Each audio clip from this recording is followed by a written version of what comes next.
Associate this morning. Welcome to the First Unitarian Church of Honolulu.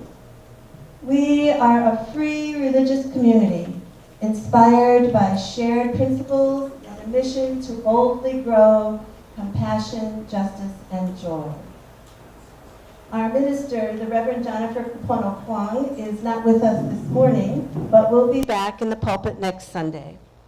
This morning's service is brought to you by the Honolulu Unitarian Universalist Women's Federation in honor of National Women's History Month, which is March, and International Women's Day, which is celebrated on March 8.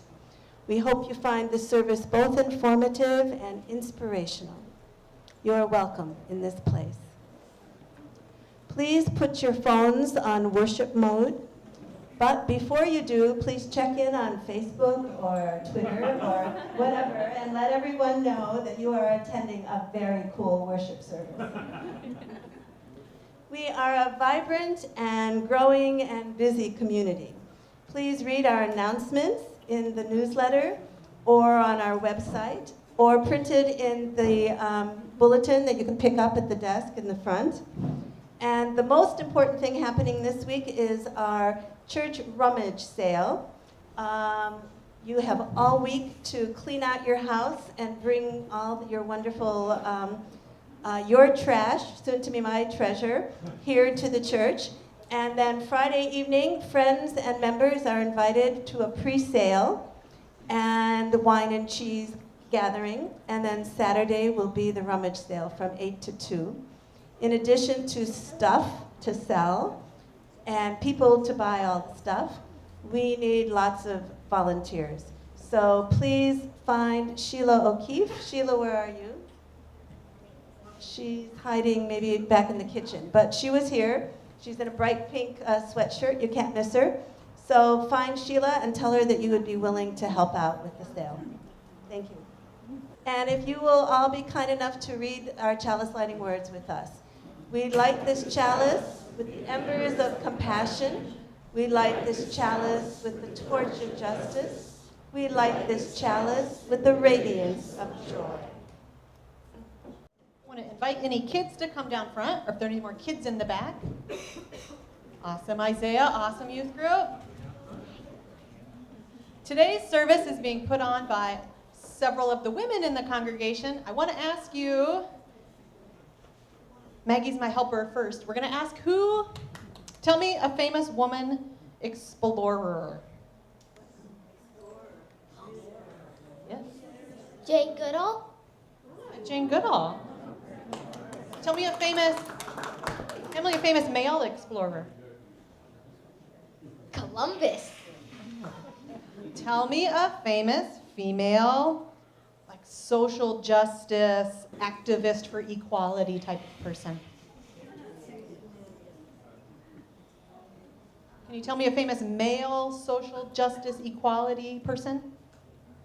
Helen Keller. Oh, Helen Keller, nice. Is there a male one who fought for equality and equal rights? Martin Luther King. Good. Tell me a famous female scientist. Marie Curie. Marie Curie. Can you tell me a famous male scientist? Pierre Curie. Like 20 in this congregation. Tell me a famous female actress. Sarah Jessica Parker. Are there any famous male actors? Bing Crosby.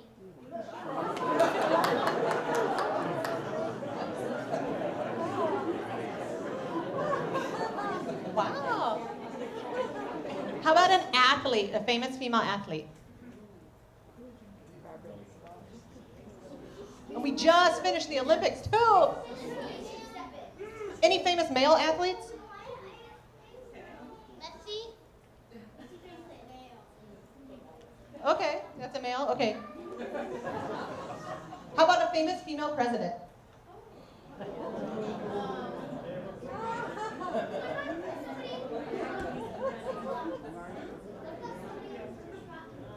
What about Hillary Clinton? Did that count? Maybe Hillary Clinton.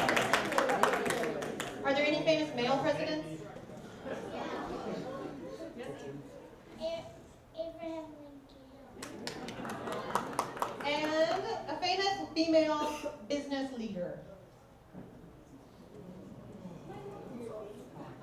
Oh, any famous male business leaders?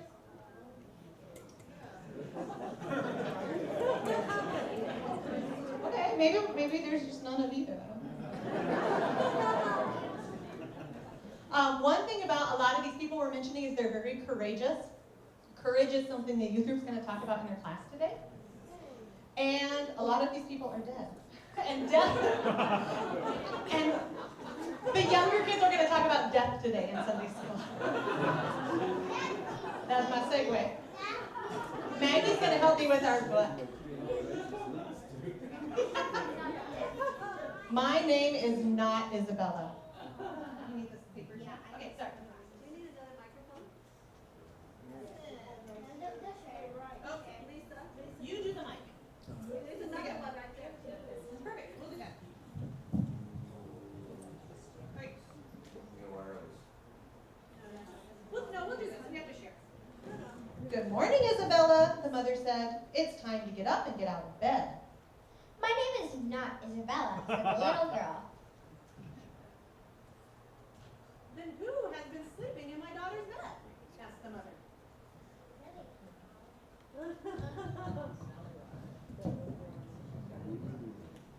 I am Sally, the greatest, toughest astronaut who ever was. Well, Sally, blast out of bed, put on your spacesuit, and come downstairs for breakfast. Good morning, Sally, the mother said. It's time for breakfast. Pull up a chair. My name is not Sally, said the little girl. Then who will eat all this fine breakfast I cooked? Asked the mother. Let's share this. I am Rosa, the greatest, bravest activist who ever was. Well, Rosa, march out there and take your seat on the bus.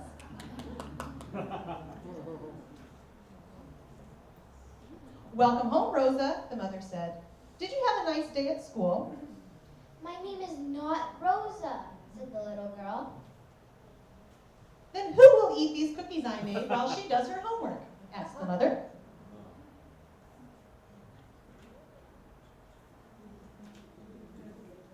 I am Marie, the greatest, smartest scientist who ever was. Well, Marie, sit down and discover the answers to your homework, and I will get the cookies.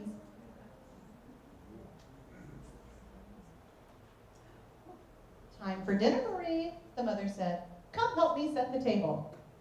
My name is not Marie, said the little girl. Then who will help me set out the dishes for our fine meal? Asked the mother.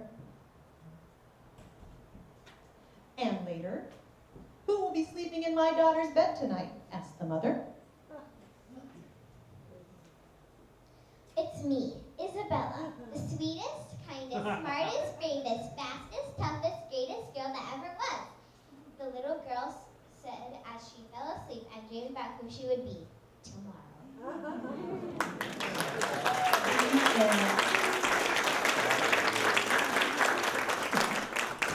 Let's go on up to class. We can make a bridge for our keiki as we sing them off to their program. Go now in peace, go now in peace. May the spirit of love surround you everywhere, everywhere you may go. Go now in peace, go now in peace. May the spirit of love surround you everywhere, everywhere you may go. Good morning. My name is Joan Schumacher. As we heard in the gathering song, Lady of the Season's Laughter, Lady, Sister, Mother, Goddess, women go by many names. Today, the women's group of this church, the Honolulu Unitarian Universalist Women's Federation, the HUUWF, is honoring International Women's Day and the female spirit. We are a service organization open to all women of the church.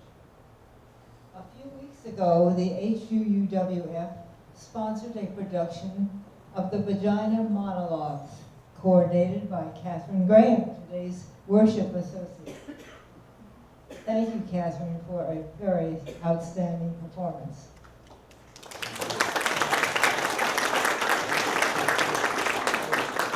The proceeds will go to support a transition house for survivors of domestic violence. Locally, the HUUWF supports YO, the Waikiki Health Center's program for homeless teens. You remember Undy Sunday. Internationally, we are providing educational scholarships for girls in India and the Philippines. We believe, and research shows, that by educating young women, families are more stable and abuse will be reduced.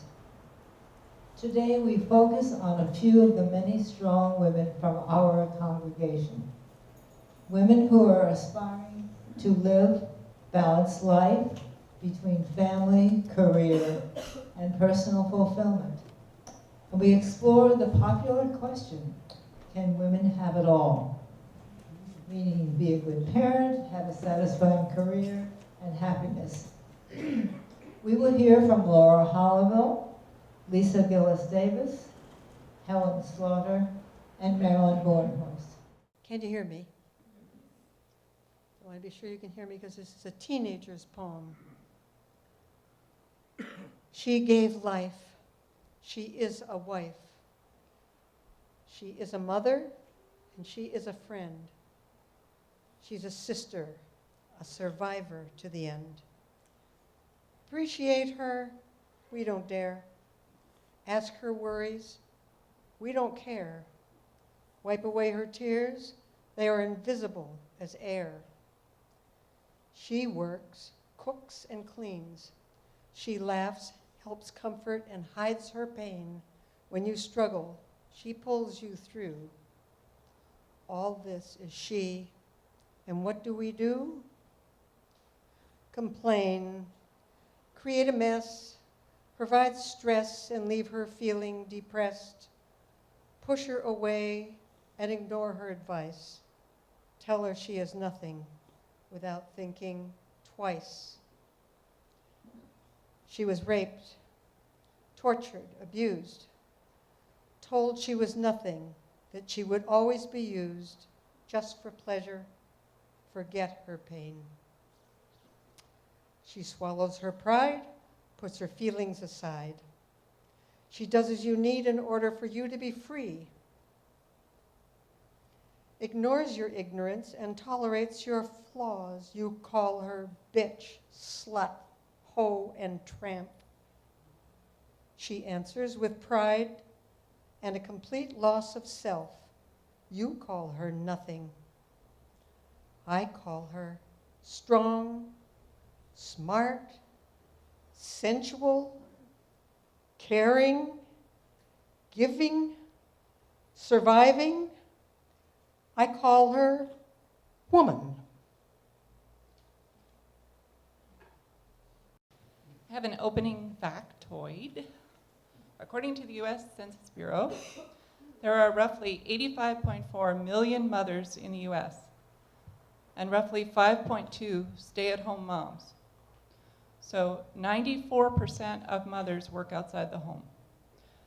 94% of mothers work outside the home and earn 77 cents to each dollar earned by a man for equal work. I could tell you all my personal story, but as someone noted, it's a hard luck story, and no one wants to hear a hard luck story. I'm even tired of it. They want to hear how I became successful. It's amazing to me that anyone would see me as successful. I feel like I'm barely hanging on most of the time. I don't feel successful. So I started to think about what success means.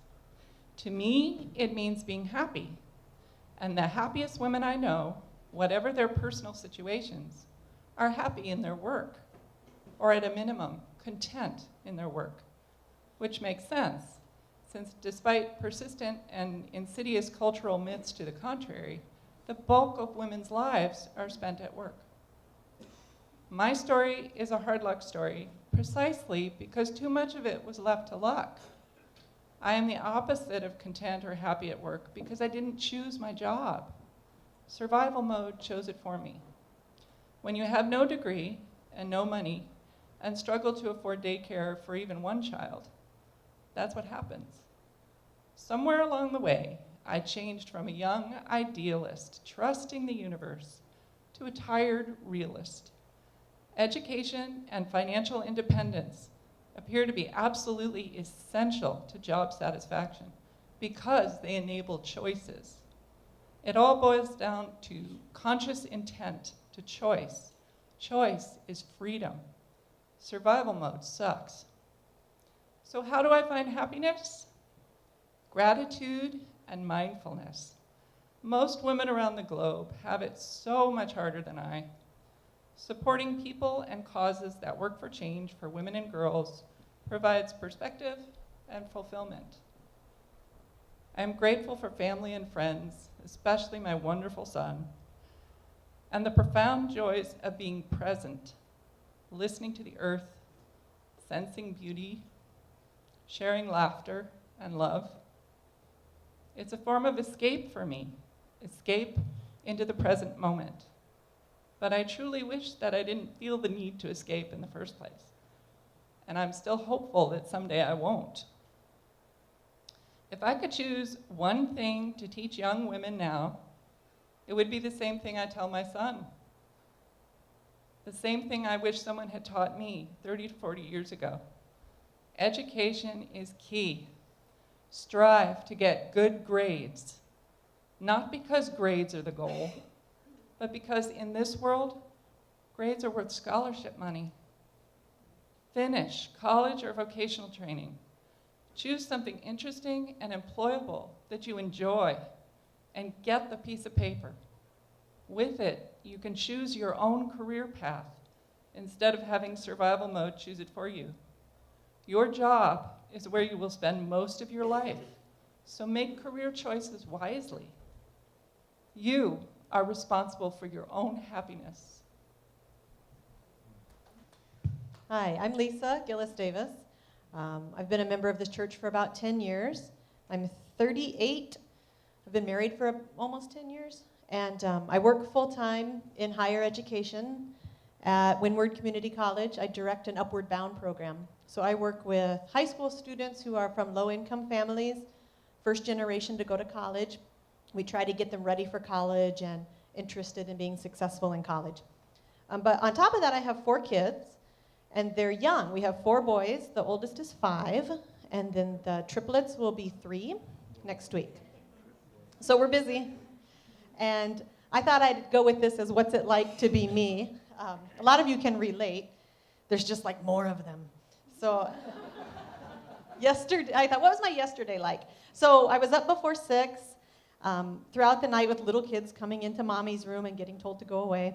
And then up for good at 6 with all of the demands for the chocolate milk heated and the right show, not that show, no, the other show, and settling those arguments. There was a field trip for my work. I took students to UH Manoa yesterday, so I worked from 8 to 1 while my husband stayed home with the kids. And at the end of the field trip, came home and had to do guard duty for nap time because the little boys won't nap, but we make them, so they have to stay in their beds, and I have to sit in the doorway and yell at them and take away their cars and threaten, and then finally just get disgusted with the whole thing. But during guard duty, too, I was trying to read the newspaper. I thought, maybe I'll try to just close my eyes and take a nap, and then I hear this little, "Mommy, you closing your eyes now?" No, I guess I'm not. Then we had helpers come, which is awesome, and during the hour and a half the helpers came, I was able to race all around and tidy up the house, and we never clean anymore. The best we can do is get stuff put in the right room. Made dinner, worked on this sermon, finished the 4th load of laundry for the day, changed the sheets, stuff like that. And then it was time for dinner and the bedtime, and then finally at 9 o'clock, the house is silent. And that's the free time, right? So Joan asked, well, how do you have a fulfilling life? No. But I do like to read, and I'm able to carve out, 20 minutes a day or something for reading. My commute is only 10 minutes, which I'm actually kind of like a longer commute. So I have my audiobooks and podcasts for 10 minutes each direction. And that's it. And so then what's my message? Balance is possible for me because of all the help that we get in our house. My husband is fully an equal parent. He's just as busy, at work and at home, and nobody sits down till 9 o'clock at night. And I guess we divide duties, but it's not like, he's a very equal parent in all of this. Larry Abbott and Donna Lum, I have to say, have come to our house. They're from this congregation. Have come to our house almost every Saturday since we've had those triplets. And I did the math. It's well over 100 Saturdays. They've come from 3 to 5. And that's we rely on that. And Donna folds our laundry. Larry takes Owen to the park.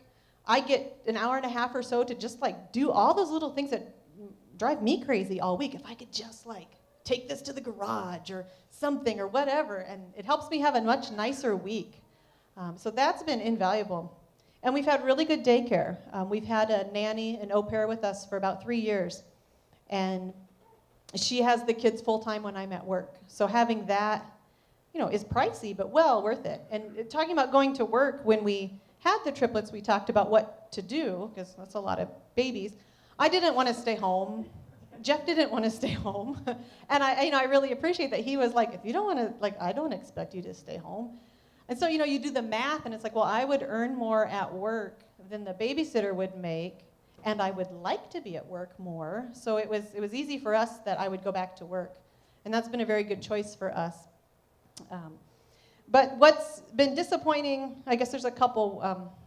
The preschool situation is really like my social cause right now, that we won't be able to send the boys to preschool, which is difficult being a professional educator. It's just too expensive. And 3 of them at once would be $2,500 a month. And it's like, we can't do that. And all of the preschool reform is not helpful for 2-income families. There won't be any subsidies.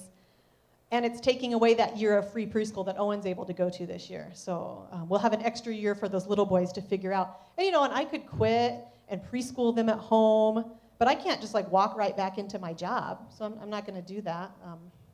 They'll be fine, but it's just disappointing. I would have liked my kids to have gone to preschool. I feel like, you should do that. And I left a doctoral program. That wasn't, it is a disappointment. It just was too much, obviously. But I had been in it about 6 years. So it was kind of hard to quit, but there just wasn't enough time to do all of it. I've definitely benefited from options. Being able to delay children through birth control, till I was in my 30s. Being able to go right to college, growing up and having people tell me I was smart, and having grandparents be educators and saying I was smart and I would go to college. That's always been a message. And then having triplets must have been expensive, but I don't know that I got any bills from the doctor. Maybe, but I had good health insurance. We had to have had an expensive surgery and hospitalization, but it didn't cost much. And having good family leave policies. Jeff and I both, with family medical, could take a month, or I always stayed home almost 3 months and got paid that whole time. So finding fulfillment, I would echo also, it means having choices, and going to school means having lots of choices. And I'll stop there. I'm a little bit older, in fact, twice as old. And in my evolution of my life, essentially I grew up in, I was born at the end of the Depression. I grew up after the Second World War in the 50s, happy days, but really a lot of challenges. And I went to college in Flagstaff after working all summer in the banks 2 years in a row and paying for everything. It was so cheap to go to college then. It's just a tragedy the way it is now with the loans and the high cost. Getting my college degree in 3 years was a good achievement and gave me foundation for what I did later. Um, and but had gotten married early in college, and my dream at the time was to live happily ever after college and marriage and children. And that was kind of the way our goals were at that time. But then I realized that it wasn't enough for me, and that I wanted more. So I never wanted it all. I didn't see it that way. I probably did want it all, but I didn't, think that I was maybe over ambitious. But essentially, there were a lot of, there were some roadblocks in the way. The culture was kind of against you going back to work. You felt guilty about leaving your children. I was even made to feel guilty because I only had one child. You were expected to have more than one child. And so you had the prejudice in the culture. There were some things that were actual discrimination. After having gotten married after my sophomore year in college to someone from out of state, we were going to school in Arizona. When I went to register, I was really shocked because the registrar said, well, now you have to pay out-of-state tuition because you're married to an out-of-state person. And I had already had a friend who had dropped out of college because that happened to her, but I didn't think it was like a general rule. So I was very upset. I was going to actually go to the state legislature and petition for not having that happen. But I decided to first go and complain to the college president. And on the way marching in there, as you know, a 19-year-old can only be quite excited. Actually, our advisor from our church was the vice president. And he said, well, what are you coming in here for? Because he could see something was the matter, and so I was complaining. And he said, well, just wait a day and then go back and register. And he had fixed it, so I didn't have to pay out-of-state tuition. About 10 years later, I think the Arizona legislature did change that rule. But I don't think I could have done it all by myself. Then going down, further down in my life, I taught third grade in Flagstaff, and then we moved to Tucson, and I had a job teaching in Tucson because there was such a teacher shortage. But despite that, because I was 4 months pregnant when we moved to Tucson, my contract was null and void. You could not teach third graders if you were showing your pregnancy. So, I mean, this is, and at that time, I didn't think of complaining about that. I just accepted it. Then after being a housewife for a few years and finding that I wanted to develop my talents more, I went back to school in education, and then I went on and got to get my doctorate. And when I was working on the doctorate, I was still balancing family and going to school. And I was home too much, and I was getting too much out of the academic world. By that time, we had a son and a daughter.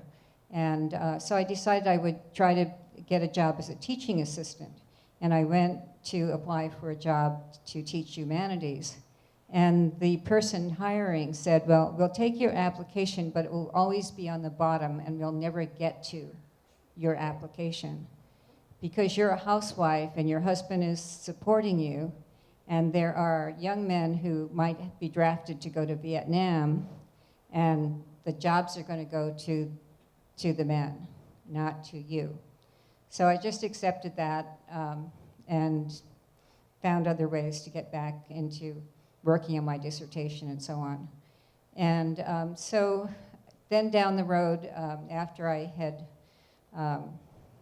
I did develop a career. I got a job in the research department in Tucson, wonderful job. And then I wanted to spend a summer in Burbank and with a friend of mine, and I went to rent something for the summer, and I had my 10-year-old daughter with me, and then when the person in at the apartment complex said, well, is she going to be with you? And I said, oh, yes. He said, well, we don't rent to people with children. So that was California. I hope that's changed by now, discrimination against children. And I want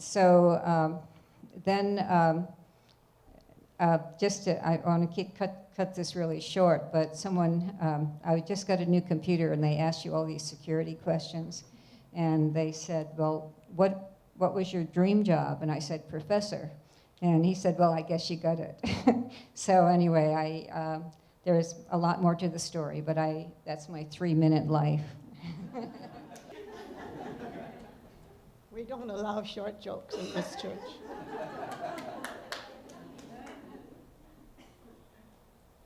Can you have it all? Can you hear me?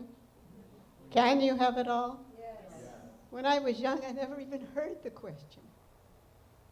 But my husband and I both got our education. We got jobs. We saved enough money. Thank you. Shall I start over? No. We saved enough money to buy a house, which you could in those days. And we waited 7 years before we had children. So I had it all. We were doing good. And then Betty Friedan came along. And I had to do something. So I joined the American Association of University Women. Sounds kind of pale, but we were a major force in the passage of our abortion law. When my children were in school, the National Association of Social Workers hired me to be their lobbyist, because I'd been an amateur lobbyist. And we were, again, a major force in passing Hawaii's landmark healthcare law. See? Saved you. In the meantime, my neighborhood, Waikiki, had been growing and turning into a high-rise, high-density jungle.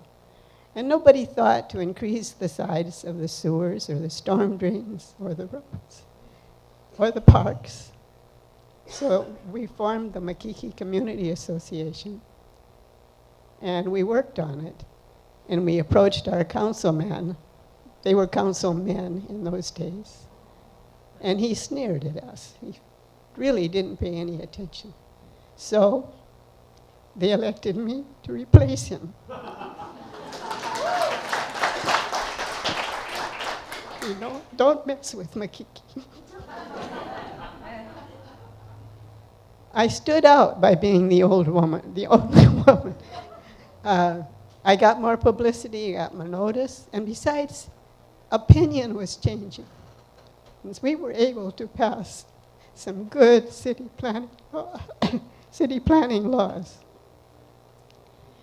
I don't have time to go into them, but lots of them. I ran for mayor and came in second, so I was out of a job. So I became a realtor, which was fun. I did a lot of good stuff. So mostly, I had it all. Or maybe it was long ago and I'd forgotten a lot of the bad stuff. But remember, you have it all. Go for it.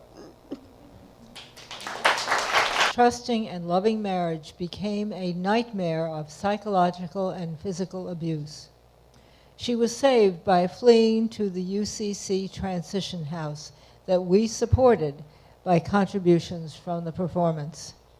She said, leaving that marriage was the most difficult decision of her life, but for the first time in a long time, she could sleep through the night. When her young son said, "Mom, I wish this were our house," she knew that finding a safe house had been the right decision. This story isn't just about protecting the rights of women.